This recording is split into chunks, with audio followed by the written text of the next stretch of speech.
Betum, sebuah game peperangan berbasis Battle Royale. Secara keseluruhan sih hampir mirip seperti game yang bernama PUBG, namun bedanya terletak pada senjata yang digunakan.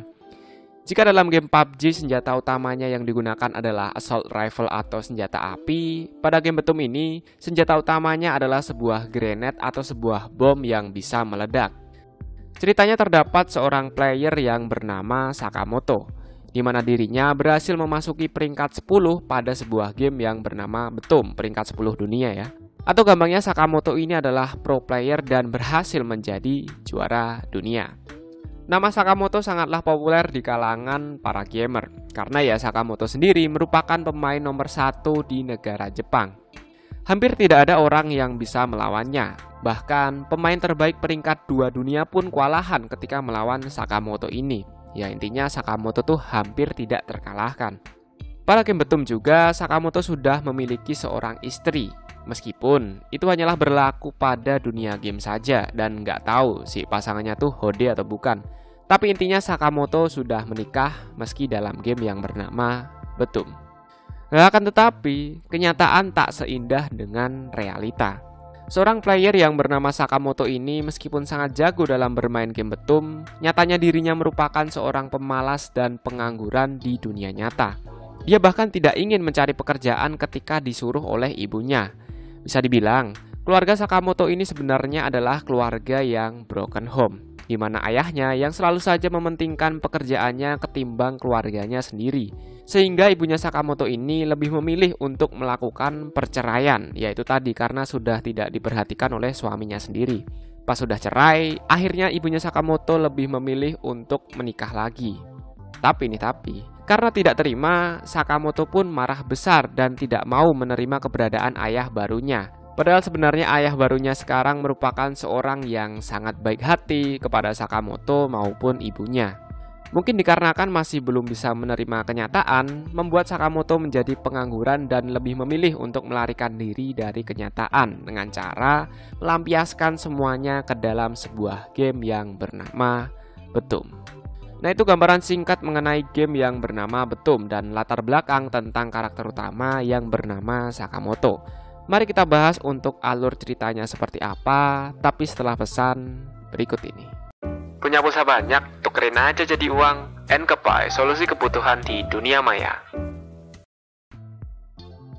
Cerita dimulai ketika Sakamoto bangun dari pingsannya. Ketika ia bangun, tiba-tiba dirinya sudah berada di sebuah pulau yang tidak dikenal atau sebuah pulau misterius. Sakamoto tidak tahu tentang alasan mengapa dirinya bisa berada di sebuah pulau yang tak dikenal itu. Karena penasaran, ia pun mulai menelusuri dan menyusuri pulau tersebut dengan penuh rasa penasaran. Karena sudah melakukan exploring, Sakamoto memutuskan untuk beristirahat sejenak. Dan sedikit demi sedikit, ingatannya pun mulai kembali. Tapi ia masih belum mengetahui tentang alasan mengapa dirinya bisa diculik dan dibawa ke pulau tak dikenal itu. Agar lebih mudah, sebut aja pulau tak dikenal itu sebagai Pulau Sanhok. Ya biar sama seperti PUBG ya. Tak terasa hari pun sudah menjadi sore atau senja. Dan tanpa disadari, ternyata terdapat sebuah tas tak dikenal yang dimana tas itu bukan milik Sakamoto. Karena penasaran, akhirnya Sakamoto pun memutuskan untuk membuka tas itu. Pas dibuka, ternyata tas itu bernama BIM. Jadi BIM ini adalah sebuah tas yang di dalamnya terdapat sebuah bom atau granat yang bisa digunakan untuk membunuh lawan atau melindungi diri dari serangan lawan.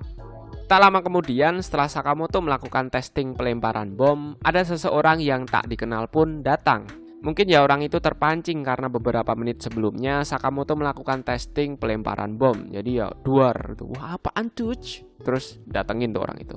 Awalnya Sakamoto merasa senang karena terdapat orang lain selain dirinya. Namun entah gimana ceritanya, orang asing tersebut malah melempari bom tepat ke arah Sakamoto.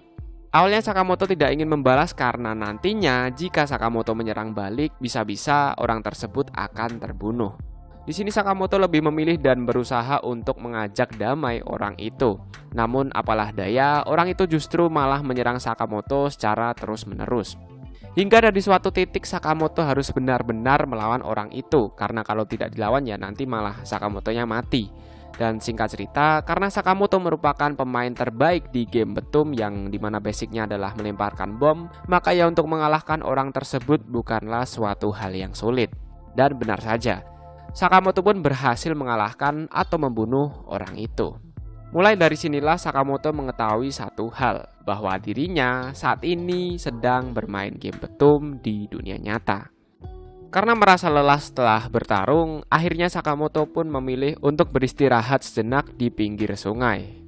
Hari pun berganti, dan ketika ia bangun, tiba-tiba terdapat seorang gadis cantik yang sedang mandi tepat di depannya mata Sakamoto. Tepat di depan matanya Sakamoto. Siapakah gadis cantik itu? Oke, saya akan memberikan sedikit gambaran mengenai latar belakang gadis cantik ini. Karena nantinya tuh Karena nantinya tuh karakter ini sangat berpengaruh pada jalan cerita anime Betum. Jadi perkenalkan, gadis cantik ini bernama Himiko.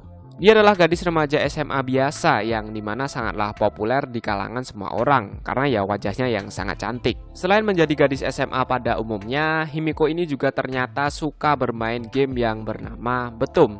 Tanpa disengaja ia juga pernah bermain bersama si Sakamoto atau selaku pemain top global. Dan sebenarnya Himiko ini merupakan seorang istri dari Sakamoto pada game Betum. Namun kenapa ia bisa dibawa ke Pulau Sanhok ini? Secara singkat cerita, penyebab terbawanya Himiko ke pulau tak dikenal itu atau Pulau Sanhok itu karena ulah temannya sendiri. Karena ada suatu kejadian di mana Himiko dan teman-temannya ini menemui sekelompok pemain alat musik atau anggota band untuk mengadakan kencan buta. Tapi ternyata anak laki-laki dari grup band terkenal itu tuh nggak bener atau intinya bukan orang baik lah. Di mana teman-temannya Himiko ini dienak-enak pada sebuah apartemen oleh anak band itu tadi. Untungnya sih pada saat itu Himiko sedang pergi untuk berbelanja, sehingga menyebabkan dirinya tidak ikut dienak-enak. Selain itu, waktu Himiko memasuki apartemen, ia juga berhasil melarikan diri dari laki-laki nggak bener ini. Nah, permasalahannya adalah ketika dirinya melihat teman-temannya yang sedang dienak-enak, Himiko tanpa panjang pikir langsung melarikan diri tanpa menolong temannya. Nah, dengan kejadian inilah yang menyebabkan teman-temannya dendam kepada Himiko dan mereka sepakat untuk memasukkan nama Himiko ke dalam sebuah formulir permintaan.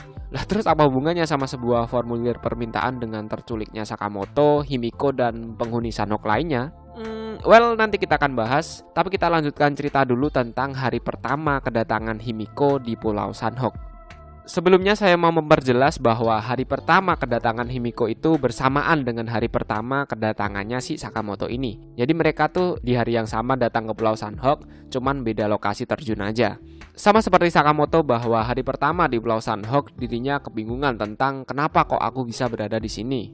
Namun beruntungnya terdapat 4 laki-laki yang menyadarkan Himiko dari tidurnya. Untungnya yang nggak diapa-apain. Mereka semua sepakat untuk melakukan kerjasama agar dapat keluar dari Pulau Sanhok ini. Pada awalnya sih mereka adalah tim tersolid, teririt, teristimewa. Pokoknya gue kasih waktu 5 detik untuk subrek ya guys. 1, 2, 3, 4, 5. Namun lama-kelamaan keadaan menjadi ruyam.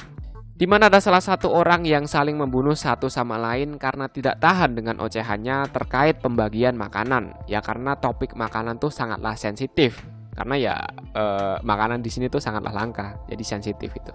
Nah, orang yang tega membunuh tanpa pamrih itu tadi adalah seseorang angkatan militer. Jadinya ya mudah saja untuk membunuh orang lain tanpa harus panjang pikir.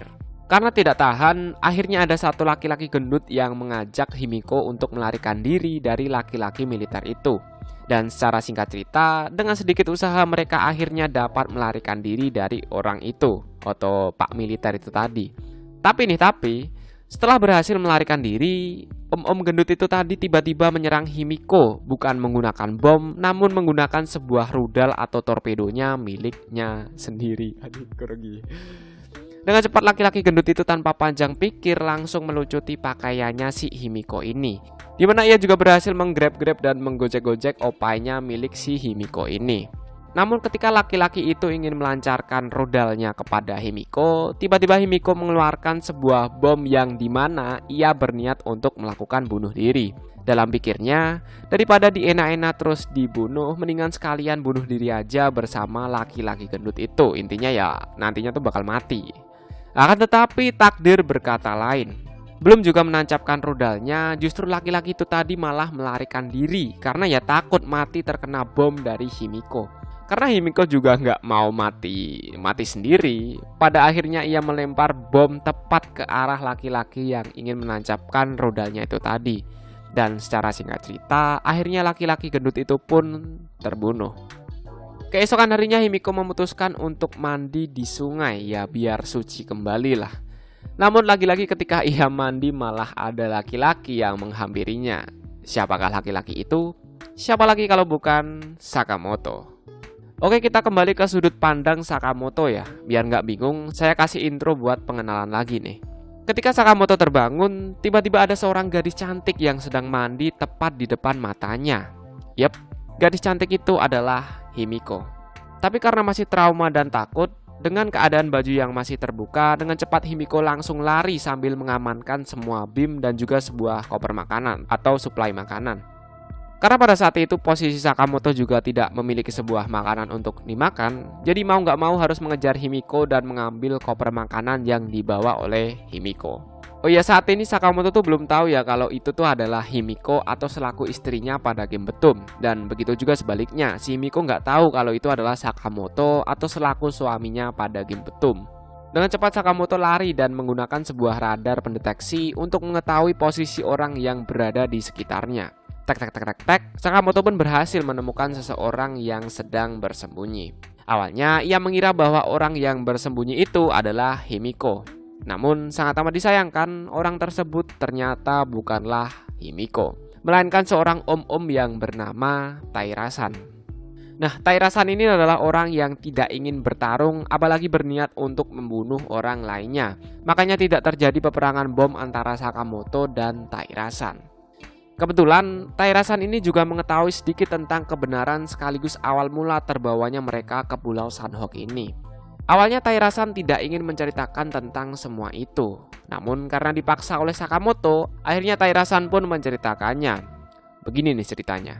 Sama seperti game PUBG, bahwa mereka semua dibawa ke Pulau Sanhok ini menggunakan pesawat kargo. Di dalam pulau tersebut memiliki iklim tropis dan terletak di daerah Pasifik. Di pulau ini tidak terdapat sebuah makanan dan mereka harus mencari makanan sendiri, entah itu bikin makanan dengan bahan dari pulau atau menunggu supply yang akan diturunkan dari pesawat di jam-jam tertentu. Setiap orang dibekali dengan bom di mana tipe bomnya tuh berbeda-beda. Nah, bom ini atau tasnya tuh disebut sebagai BIM, seperti yang saya bilang tadi. Nah, intinya BIM atau bom yang dimilikinya tuh akan digunakan untuk membunuh satu dengan yang lainnya. Yang menariknya adalah untuk dapat keluar dari Pulau Sanhok atau pulang ke rumah, pemain harus mengumpulkan 8 kepingan chip. Nah, chip ini tuh terletak pada tangan kiri seorang player, yang nantinya chip ini juga bisa digunakan untuk melacak seseorang atau istilahnya adalah sonar pelacak. Ingat, untuk dapat keluar dari pulau tersebut adalah dengan cara mengumpulkan 8 kepingan chip. Yang artinya, seseorang harus membunuh 7 orang agar dapat keluar dari Pulau Sanhok ini. Lah, kenapa harus dibunuh? Ya karena sebuah chip ini tuh tidak bisa diambil atau tidak akan bisa diambil jika pemainnya tuh nggak mati. Lah, kenapa nggak ngumpulin 8 orang untuk dapat keluar dari pulau itu? Kan dengan cara ini tidak perlu membunuh orang lain kan? Tidak semudah itu Fergianti. Karena 8 chip ini hanya bisa memulangkan 1 orang saja.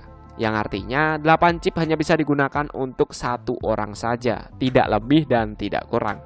Nah, di sini alasan kenapa Sakamoto kehilangan ingatannya juga terjawab nih. Penyebabnya adalah karena Sakamoto terkena stun gun dengan voltase listrik yang sangat tinggi. Lah, emangnya Sakamoto digituin kenapa? Karena pada saat berada di pesawat, Sakamoto terus melancarkan argumen-argumennya ala Mas Naruto. Karena terlalu berisik, ya di-stun gun aja biar pingsan. Itulah kurang lebih penjelasan singkat yang diberikan oleh Tairasan. Karena mereka berdua memiliki prinsip yang sama, yakni tidak ingin membunuh orang lain, akhirnya Sakamoto pun bekerja sama dengan Tairasan ini. Setelah Sakamoto sepakat untuk bekerja sama dengan Tairasan, saat itu juga terdapat sebuah drop item dari pesawat, yakni berisi suplai makanan. Karena Sakamoto persediaan makanannya juga udah habis, maka dengan cepat Sakamoto dan Tairasan mendatangi lokasi tempat di mana suplai makanan itu jatuh. Tek tek tek tek tek. Ketika sudah sampai di lokasi suplai makanan, Sakamoto dan Tairasan bertemu dengan seorang gadis kecil yang bernama Kousuke. Sedikit gambaran mengenai latar belakang kehidupan bocah ini. Jadi Kosuke ini adalah seorang anak yang tergolong wibu, psikopat, dan juga bejat. Karena dirinya sudah berkali-kali membunuh lalu memperkosa beberapa wanita dewasa. Emang udah gila nih anak. Namun meskipun tergolong kaum wibu psikopat, nyatanya dulu ia merupakan anak yang biasa pada umumnya. Bahkan ia juga pernah bermain game yang bernama Betum dan berhasil menjadi pemain terbaik juga. Intinya pro player lah. Dirinya yang psikopat tercipta karena didikan orang tuanya yang sangat amat keras, sehingga membuat dirinya menjadi orang jahat berawal dari orang baik yang tersakiti. Nah, sesampai di Pulau Sanhok ini, karena merasa dendam, ia pun akhirnya membunuh ayahnya sendiri karena kebetulan ia dibawa ke Pulau Sanhok tuh bersama ayahnya. Ya mungkin dikarenakan sudah tidak kuat oleh perlakuan ayahnya yang sangat keras. Makanya dia lebih memilih untuk membunuh ayahnya saja dengan tujuan agar tidak tersiksa lebih parah lagi. Di saat itu juga setelah Kosuke membunuh ayahnya, tiba-tiba Sakamoto dan Taira-san datang dan bertemu dengan bocah psikopat ini atau yang bernama Kosuke ini. Jangan lupa juga untuk nonton rekomendasi anime wibu psikopat yang ada di channel ini juga ya. Oke, lanjut. Karena bocah ini memiliki niat untuk membunuh siapa aja yang ada di hadapannya, pada akhirnya Sakamoto dan Taira-san memilih untuk pergi dan lari secepat mungkin. Tetapi tidak semudah itu Fergianti. Karena memiliki jiwa wibu psikopat, Kosuke ini mengerahkan seluruh tenaganya untuk mengejar dan membunuh Taira-san sekaligus Sakamoto. Aduh, kesenggol. Dan di sini ada sebuah scene yang sangat amat menyebalkan terjadi nih, di mana tiba-tiba Taira-san jatuh sehingga tidak memungkinkan dirinya untuk melarikan diri. Dan akhirnya Sakamoto mau tidak mau harus melawan bocah itu agar Taira-san tidak terbunuh. Pada awal pertarungan sih bisa dibilang kondisi Sakamoto ini sangatlah terpojok. Karena memang dari awal Sakamoto tidak berniat untuk membunuh seseorang yang di hadapannya. Namun semua berubah ketika dirinya terpental dan kepalanya tuh terbentur dengan batu. Biasanya kan kalau orang terbentur batu tuh bakal pusing kan. Tapi Sakamoto tidak seperti itu Fergianti. Dirinya yang terbentur dengan batu malah menjadi kuat dan tak terkalahkan. Sama seperti dirinya ketika sedang bermain game Betum. Dan singkat cerita, pertarungan pun dimenangkan oleh Sakamoto. Tapi ya Sakamoto ini tidak membunuh orang itu atau bocah itu. Hanya melumpuhkannya aja. Sekaligus Sakamoto juga mengambil suplai makanan dan juga BIM yang dibawa oleh bocah itu. Karena ya tujuannya tuh sebenarnya buat cari makanan sih. Setelah mendapatkan suplai makanan, Sakamoto dan Taira-san dengan cepat langsung memakan makanan itu. Ketika sedang menikmati makanan, tiba-tiba terdapat sebuah bangkai manusia yang terapung di sungai. Dengan cepat Sakamoto langsung mengecek ke arah aliran sungai itu untuk memastikan apakah ada musuh atau tidak. Oh ya, Taira-san di sini tidak ikut ya karena kakinya masih sakit akibat terkilir. Tek tek tek tek tek, dengan menggunakan bantuan sonar atau radar, Sakamoto berhasil mendeteksi seseorang nih. Dan dengan cepat, seseorang itu juga langsung melemparkan sebuah bom beracun sehingga membuat Sakamoto mau tidak mau harus lari, ya biar nggak terkena racun itu. Ternyata orang tersebut sengaja melemparkan sebuah bom beracun ke arah Sakamoto, di mana orang itu memang sudah berniat untuk berhadapan face to face dengan Sakamoto. Siapakah orang itu? Siapa lagi kalau bukan Himiko. Di sini karena mereka belum saling mengenal, jadinya terjadi sedikit pertempuran lempar-lemparan sebuah granat. Singkat cerita, pertempuran berakhir ketika Himiko terkena stun gun miliknya sendiri, mengakibatkan dirinya jatuh pingsan. Layaknya pria pada umumnya, Sakamoto memiliki niat dan hampir mencoba untuk menghina-hina si Himiko ini. Karena pada saat itu juga Himiko sedang pingsan, jadi mau diapain aja juga nggak bakal ngelawan. Sekaligus tuh tempatnya sepi. Bahkan Sakamoto juga sudah hampir melepaskan celana dalam milik Himiko ini.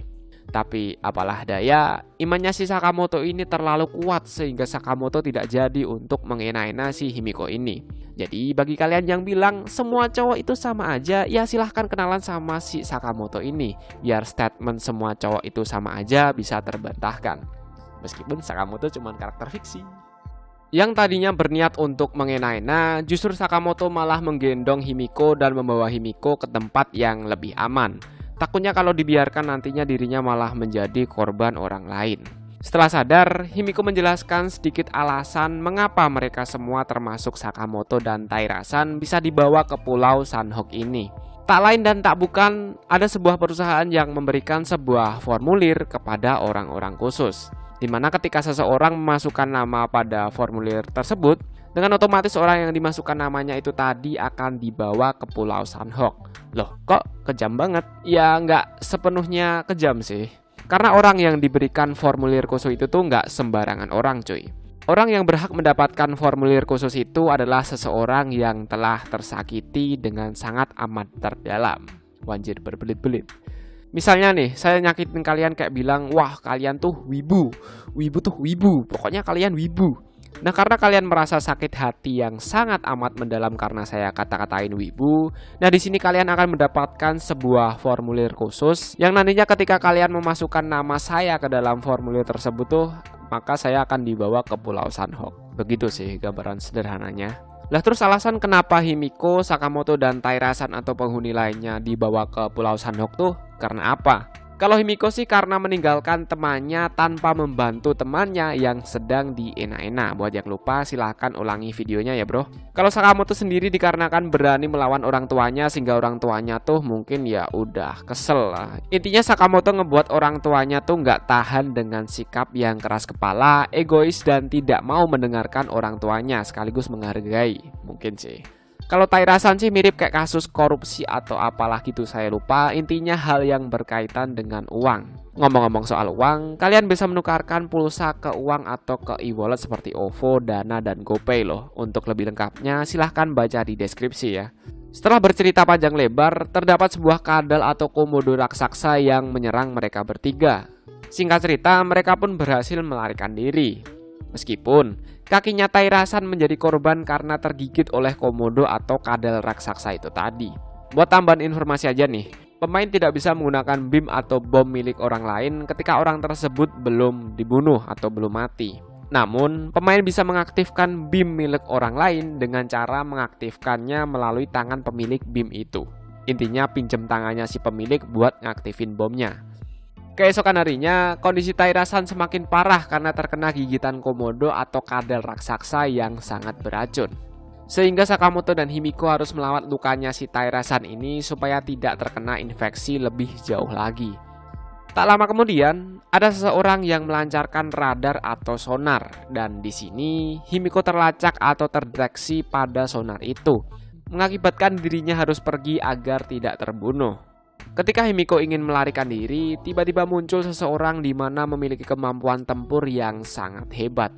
Orang ini adalah mantan membernya Himiko dulu, yakni sebut aja Pak Militer karena saya nggak tahu namanya tuh siapa. Sakamoto yang notabene adalah pemain terbaik di game Betum pun juga dapat dikalahkan dengan mudah, mengakibatkan dirinya terjatuh ke dalam jurang.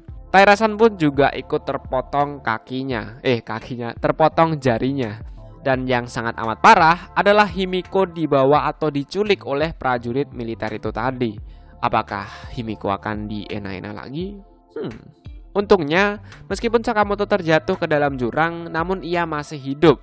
Karena ya nyangkut di pohon. Kalau nggak nyangkut di pohon ya bakal mati beneran. Dengan cepat Sakamoto langsung kembali ke tempat Taira-san dan Himiko berada.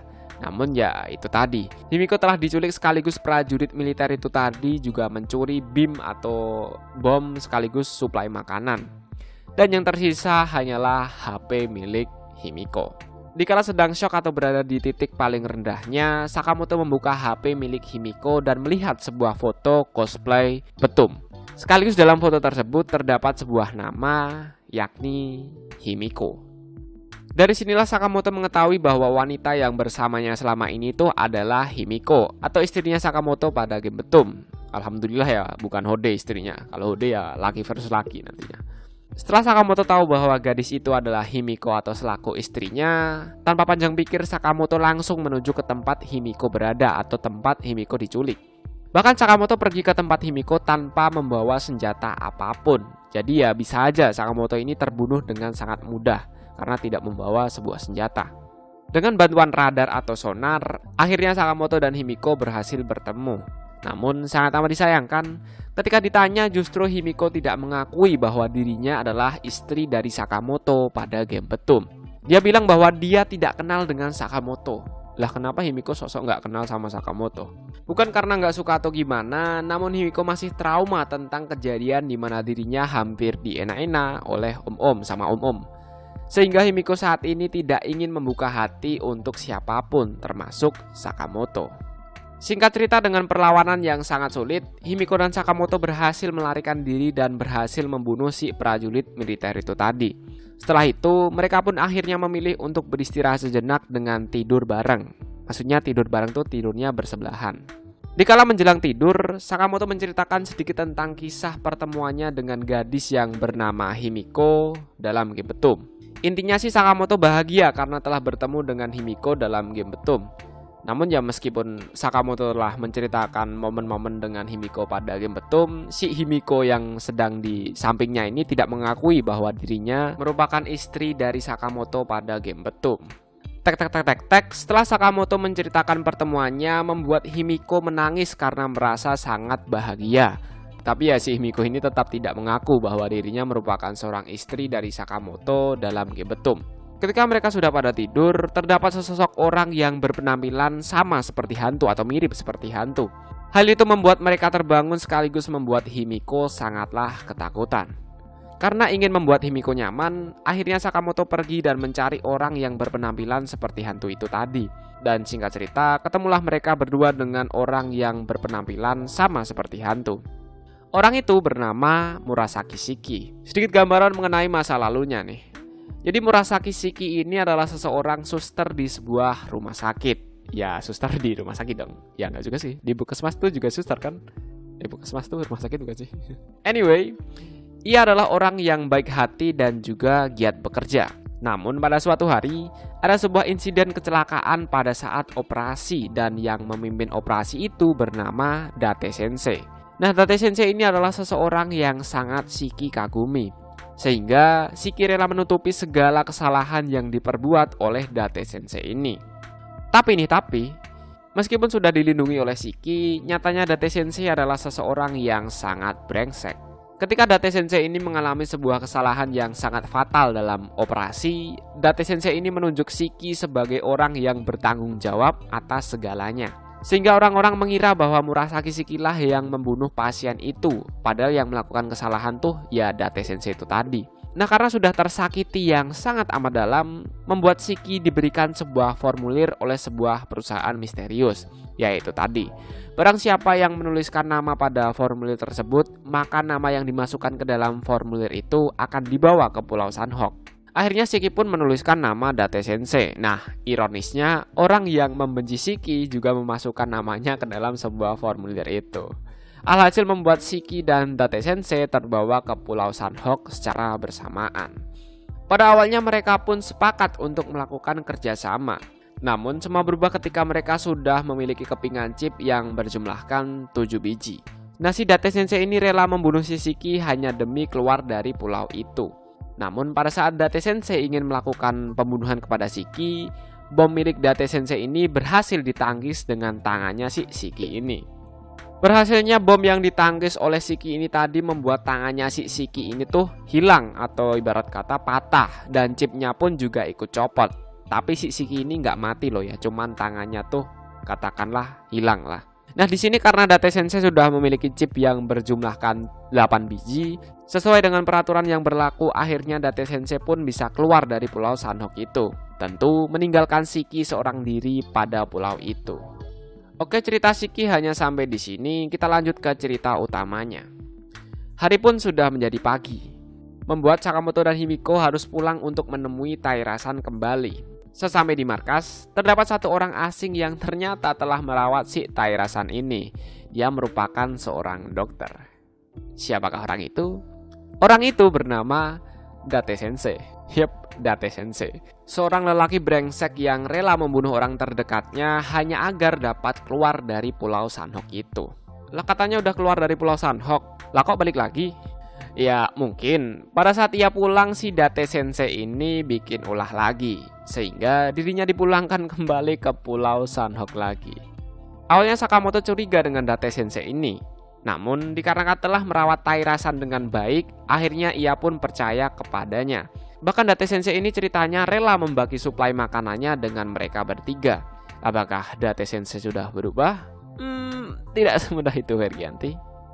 Di saat itu juga terdapat sebuah suplai makanan yang terjatuh dari pesawat. Dengan cepat, Date Sensei, Himiko, dan Sakamoto langsung pergi menuju ke tempat suplai makanan itu jatuh. Pada saat perjalanan menuju ke suplai makanan, banyak sekali sonar atau radar yang bermunculan, menandakan bahwa yang ingin mendapatkan suplai makanannya tuh sangatlah banyak. Dan benar saja, terjadi pertempuran antara tim Sakamoto melawan tim lawan. Di sini mereka berpisah ya, dan di sini terjadi pertempuran antara Himiko dan Date Sensei melawan cewek yang nggak dikenal. Singkat cerita, tidak ada pemenang di kedua belah pihak, karena ketika Himiko ini terpojok, secara tiba-tiba terdapat sebuah bom yang berada di dekatnya si Himiko ini. Dengan meledaknya bom itu, tentu membuat Himiko dan wanita yang tidak diketahui namanya itu siapa sama-sama kabur. Bisa dibilang jika tidak menghindar, bom yang meledak tadi tuh benar-benar bisa membunuh si Himiko dan cewek yang gak diketahui namanya tuh siapa. Ternyata bom itu berasal dari Date-san. Dari sinilah Himiko mulai curiga dengan Date-san, karena Himiko merasa bahwa bom yang diledakkan itu tadi tuh berniat untuk membunuh, bukan untuk membantu. Sementara itu, terjadi pertempuran antara Sakamoto melawan Oda. Lah, siapa lagi nih Oda? Secara singkat cerita, si Oda ini adalah temannya si Sakamoto dulu waktu sekolah. Dia adalah sesosok orang yang sangat Sakamoto kagumi. Tapi, meskipun mereka adalah teman satu sekolah dan teman satu kelas lah ibaratnya, namun sangat amat disayangkan sikap si Oda ini juga sangatlah brengsek. Nah, gimana nggak brengsek coba? Orang yang Sakamoto sukai atau cintai tiba-tiba diajak pacaran dan berhubungan enak-enak tanpa sepengetahuan si Sakamoto ini. Lah, Sakamoto taunya dari mana dong? Kan tanpa sepengetahuan si Sakamoto.